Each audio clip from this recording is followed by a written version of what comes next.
Finally tonight, writing the story of Africa. Jeffrey Brown talks with Chinua Achebe 50 years after the publication of his novel, Things Fall Apart. For a long time, the story of Africa was told almost exclusively through the words of European writers. That began to change in the 1950s as African countries achieved independence and African writers began to tell their own stories. One book in particular, Things Fall Apart, published in 1958, has become a classic of world literature, translated into some 50 languages, selling 11 million copies. It was set in a village in what is now Nigeria, just as the Igbo people there had their first encounters with European Christian missionaries. Chinua Achebe was just 28 when he wrote the book, his first novel. He's since written numerous other works of fiction, mostly set in post-colonial Africa, as well as nonfiction and poetry. And last year was named winner of the prestigious Man Booker International Prize for Fiction. Achebe was partly paralyzed in a car accident in Nigeria in 1990.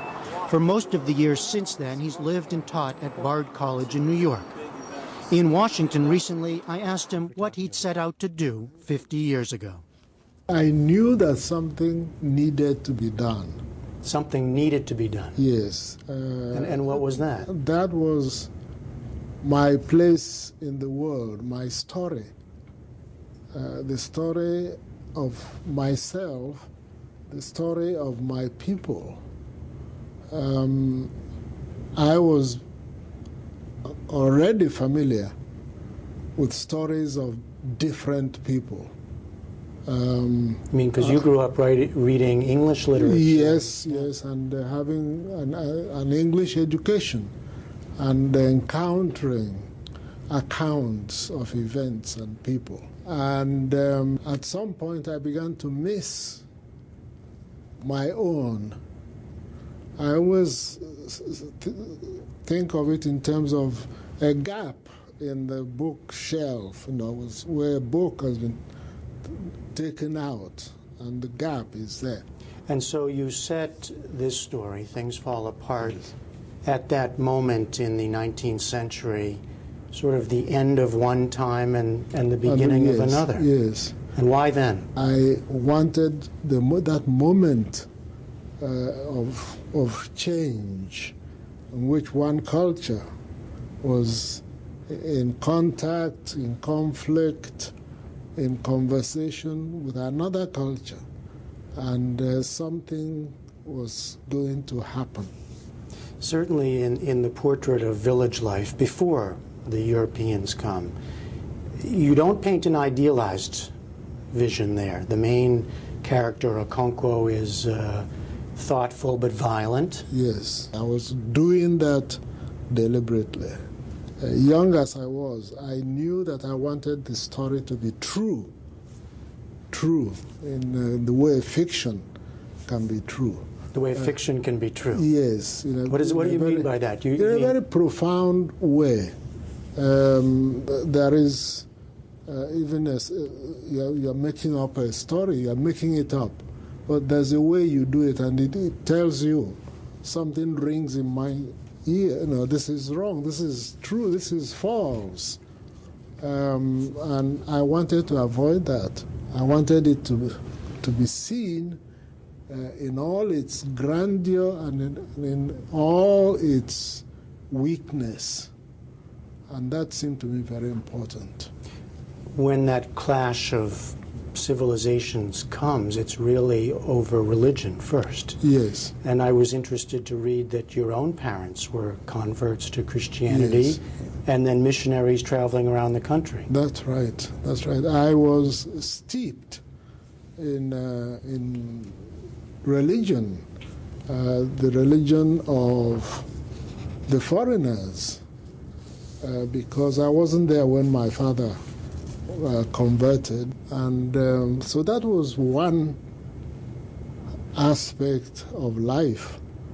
I wasn't questioning it. In fact, I thought it was that Christianity was a very good and very valuable thing for us. But after a while, I began to feel that the story, I was told about this religion wasn't perhaps completely whole, that something was left out. There was no attempt to understand what was behind the Igbo religion. It was simply dismissed as a worship of stones and you know, it was not as good as Christianity.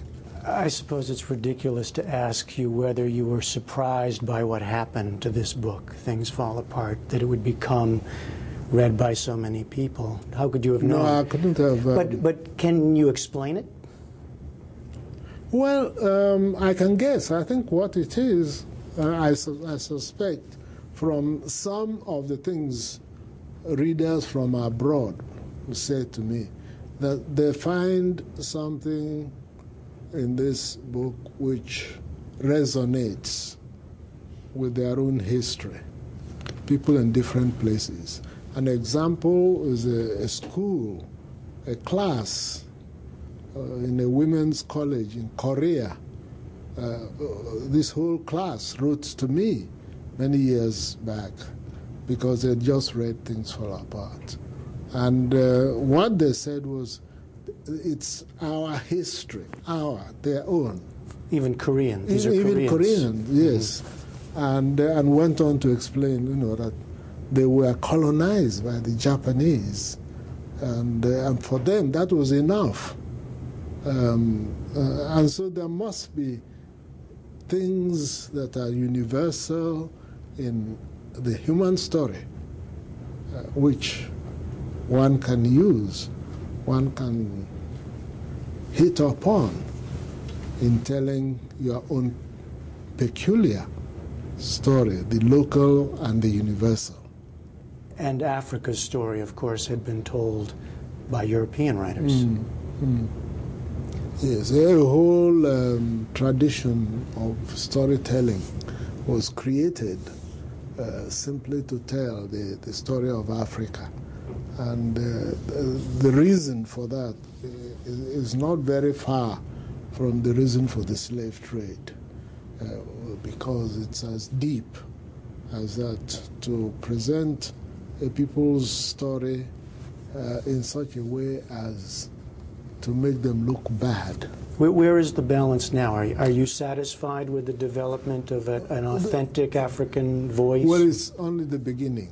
It will take more time, but more people must get into it, and they are getting into it. In fact, after my novel, Things Fall Apart, was published, it just looked as if people had been waiting everywhere in Africa, in Nigeria, in Igbo land, to tell their own version of their story, as if something was holding them before.